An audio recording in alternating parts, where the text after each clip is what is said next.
Hello, I'm Catherine. We're going to be talking about Line Troubleshooting. Please refer to the previous video for Line setups. So we're going to start with the basics. We're going to start with zeroing. So when you're going to zero your Line, you're going to do this anytime the patient is moved, either up and down in the bed, or simply where the line is positioned if that area, such as the wrist, is repositioned.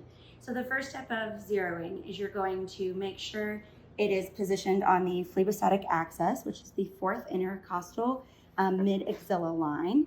You're going to make sure that it is secured to the patient there. This can also be done with a manifold. We typically do not have those in our department, so this is a way you can do it with the patient. So for zeroing the Line, you're going to start by turning the stopcock off to the patient.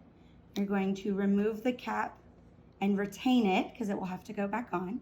You're going to go to your monitor, tap the Line box, come over and hit 0 on your line.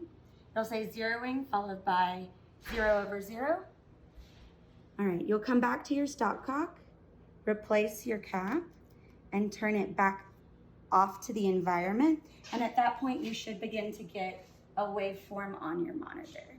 So once you've established a consistent waveform on the monitor, you're going to want to perform a square wave test. What this test does is determines over dampening, under dampening, or optimal dampening. Over dampening can be caused by tiny air bubbles, a clot at the tip of the catheter, or the catheter tip against the vessel wall. Over dampening can cause a underestimate of the systolic blood pressure or an overestimate of the diastolic. So it basically just doesn't give you an accurate blood pressure reading. So when you look at the monitor, an optimally dampened waveform, when you do your square wave test, you're going to pull the flush tab, rapidly release it, and you'll observe a square on the monitor.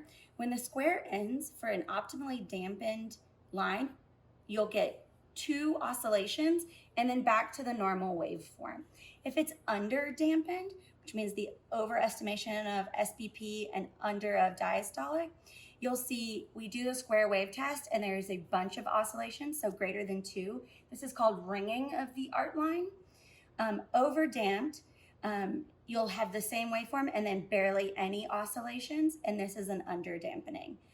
This is an underestimation of the systolic blood pressure. The importance of this is just making sure that your reading is correct. If you've done all of these things and you just still don't feel comfortable with your rhythm or aren't getting a consistent waveform, basic troubleshooting, start at the patient and work your way back. So you're going to start at the patient's insertion site, making sure all the caps are screwed in appropriately, all the stopcocks are open to the patient, off to the environment, and just go up your line, observing for any air bubbles, kinks. If the patient's positioned on top of the line, you can quickly just reassess that you're taped appropriately in the correct spot. You're at the phlebistatic axis, which is again is the fourth intercostal space on the mid-axilla line. Making sure that you're plugged in correctly to the Line cable itself, and then continuing up to finally that your bag is inflated and your bag is full and your pressure bag is inflated to the green. So we're going to start first with the normal waveform. So normal waveform, which is pictured here, this bottom here is your diastolic blood pressure, followed by the ejection of blood from the left ventricle. And as it peaks, this is your systolic blood pressure. On the descent, you'll see the dichrotic notch. This notch is the closure of the aortic valve and then again begins the diastole. So this goes the same mechanism over and over and over again and would give you a consistent blood pressure. If you notice that the waveform has all the appropriate parts but is very narrow, you should consider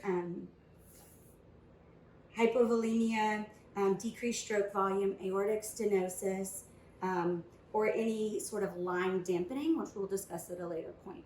If at any time the normal waveform becomes tall and very close together, like a bounding pulse, that would indicate increased stroke volume that you might see with fever, anemia, hyperthyroidism, bradycardia, heart block, or atherosclerosis. So this next waveform, pulsus arteriens, is when the pulse amplitude varies from peak to peak. So you'll see in a consistent fashion, you'll have one that is taller and one that is shorter. And this is specifically indicative of left ventricular heart failure. The next one is pulse biciferance. This contains two systolic peaks, commonly occurs with aortic insufficiency. So you'll see that there are two systolics, and then you still have your exaggerated dichrotic notch. The last one is pulsus paradoxus. It's where the baseline of the line elevates with expiration and decreases with inspiration.